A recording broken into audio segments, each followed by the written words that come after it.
నమస్తే సార్. నమస్తే అండి. ఇప్పుడు మీరు బీజేపీఎం జిల్లా ఉపాధ్యక్షులు కదా. ఇక్కడ యూత్కి ఇప్పుడు తెలంగాణలో హాట్ ఇష్యూ నడుస్తుంది present. HCU Hyderabad central university మీద, అక్కడ 400 ఎకరాల మీద. అసలు ఈ 400 ఎకరాలు దేని గురించి సార్ జరుగుతున్న ఈ యుద్ధం? గతంలో రేవంత్ రెడ్డి గారు చాలా చక్కగా, వారు ముఖ్యమంత్రి కాకతల్లి రియల్ ఎస్టేట్ బ్రోకరు, మంచిగా ఎక్కడ కూడా పచ్చకున్న చోటల్లో మేసి వెచ్చకున్న చోట బండి. ఇలా రేవంత్ రెడ్డి గారు ఆ అందవేసిన వృత్తిని మర్చిపోలేక ప్రభుత్వం వచ్చాక మళ్ళీ అదే వృత్తిని మళ్ళీ కొనసాగిస్తాడు. ఆయన తప్పేం లేదు, ఎంచుకున్న ప్రజల తప్పు. ఆయనకి రియల్ ఎస్టేట్ చేయటం, బ్రోకరేజ్ చేయటం ఆయన గతంలో కూడా అలవాటు. కాకపోతే జస్ట్ ఈ 10-12 నెలలు గ్యాప్ ఇచ్చిండు ముఖ్యమంత్రిగా ఉండు కాబట్టి మళ్ళీ తన యొక్క పాత వృత్తిని మళ్ళీ ఈ రోజు నుంచి మళ్ళీ కంటిన్యూ చేస్తా ఉన్నాడు. ఓకే, అసలు అక్కడ విద్యార్థులు ఎందుకు ఫైట్ చేస్తున్నారు? అక్కడ ఈ హెచ్సియు హైదరాబాద్ సెంట్రల్ యూనివర్సిటీ భూములు అనేవి ఆ యూనివర్సిటీకి సంబంధించిన భూములు. అవి ఆ యొక్క యూనివర్సిటీ కార్యకలాపాల కోసం భవిష్యత్తులో వాటికి ఉపయోగపడతాయి అనేది అప్పుడు గత ప్రభుత్వంలో పాలకులు వాటికి ప్రత్యేకించి నిర్ధారించి ఎంజాయ్మెంట్ సర్వే చేపించి యూనివర్సిటీ కింద ఉంచిన భూములు. ఇలా వాటిని ఈ రేవంత్ రెడ్డి రియల్ ఎస్టేట్ వ్యాపారం కోసం ఈ యొక్క పారిశ్రామికవేత్తలకు, బడా కాంట్రాక్టర్లకు అప్పనంగా పెట్టడానికి, రియల్ ఎస్టేట్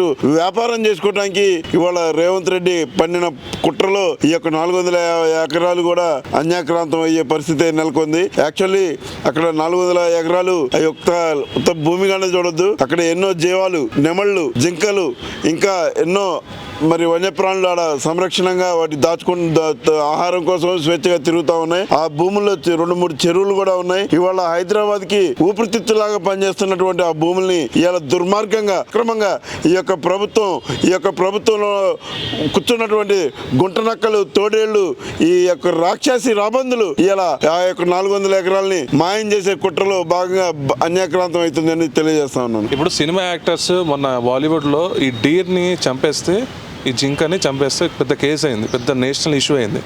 మరి ఇప్పుడు అక్కడ ఈ డిఫారెస్టేషన్ చేస్తున్న టైంలో ఒక జింక మొన్న రీసెంట్గా చనిపోయింది. ఇప్పుడు ఈ ప్రభుత్వంపై ఎటువంటి కేసు ఉండదా? వాస్తవంగా అయితే పెద్ద కేసు ఇది. వన్యప్రాణుల చట్టం కింద అసలు ప్రభుత్వమే డిబార్ అవ్వాల్సిన కేసు ఇది. కానీ ఈ యొక్క అధికారులు ఎక్కడా కూడా ఈ యొక్క వన్యప్రాణులు మృతి చెందిన ఆనవాళ్ళని ఎక్కడా బయటికి చూపించకుండా చాలా రేత్రి పెద్ద భారీ యంత్రాలతోటి 400 ఎకరాలను కూడా చదును చేసేటువంటి ప్రక్రియ కొనసాగుతా ఉంది. అక్కడ ఈ ఒక్క జింకే కాదండి, ఇంకా చాలా పెద్ద దుప్పులు కానీ, లేకపోతే వేల పక్షులు కానీ, నెమళ్ళు కానీ ఇవాళ మృత్యువాత పడుతున్నాయి. మరి ఇవాళ ఈ ప్రభుత్వంలో గద్దెనెక్కి కూర్చున్నటువంటి రక్షించాల్సిన వాడే ఇలా భక్షకుడు అయినప్పుడు ఇక తప్పదండి, ఇలాంటి అన్యాయాలు, అక్రమాలు జరుగుతాయని తెలియజేసుకుంటా ఉన్నాం.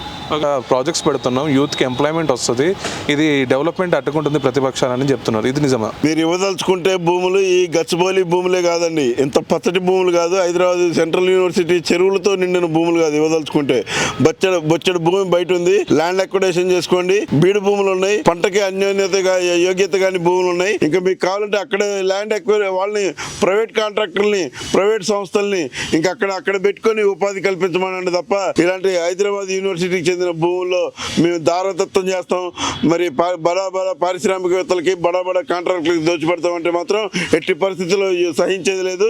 ఈ ఖచ్చితంగా నిలుపుదల చేయాల్సిందే.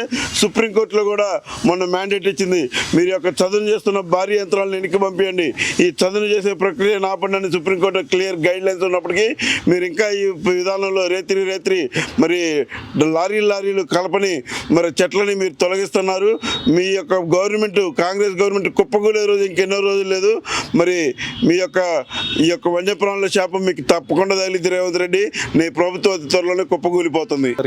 అధికార పక్షంతో తొత్తుగానే ఉంది, అంటే వన్ ఆఫ్ ది అలయన్స్ లోనే ఉంది. ఇప్పుడు సిపిఎం పార్టీ, కమ్యూనిస్ట్ పార్టీలు ఎక్కడైపోయాయి? వీళ్ళ ఇంత వన్యప్రాణ రక్షణ మా ధ్యేయం అనుకుంటే వాళ్ళ బయలాలో కూడా పెట్టుకుంటారు కదా వాళ్ళు. ఇంకెక్కడ కమ్యూనిస్టులు అండి వీళ్ళు? ఎప్పుడైతే సీట్ల కోసం, ఎమ్మెల్సీ పదవుల కోసం, లేకపోతే ఇంకా దేనికోసం ఎమ్మెల్యే సీట్ల పంపకాలు ఎప్పుడైతే మునిగిపోయారో ఆయనే కమ్యూనిస్టులు ఉద్యమాన్ని మర్చిపోయారు.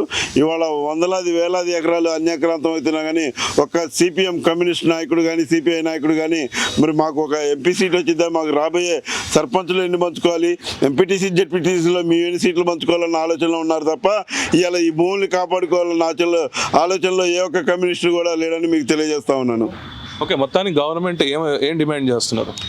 ఈ యొక్క భూముల యొక్క ఖచ్చితంగా బౌండరీస్ సెట్ చేసి అవి ఖచ్చితంగా హెచ్సి యాజమాన్యానికి అప్పచెప్పాల్సిందే తప్ప ఈ యొక్క ప్రైవేటు బడా పారిశ్రామికవేత్తలకి రియల్ ఎస్టేట్ బ్రోకర్లకి రియల్ ఎస్టేట్ సంస్థలకి అప్పచెప్పడాన్ని 100% అడ్డుకుంటాం. ఈ విషయంలో ఎంత పోరాటమైనా చేస్తాం. ఖచ్చితంగా ఈ యొక్క విజయం సాధించి 400 ఎకరాలను కూడా కాపాడే ప్రయత్నం చేస్తాం. ఓకే అండి, థ్యాంక్ యూ.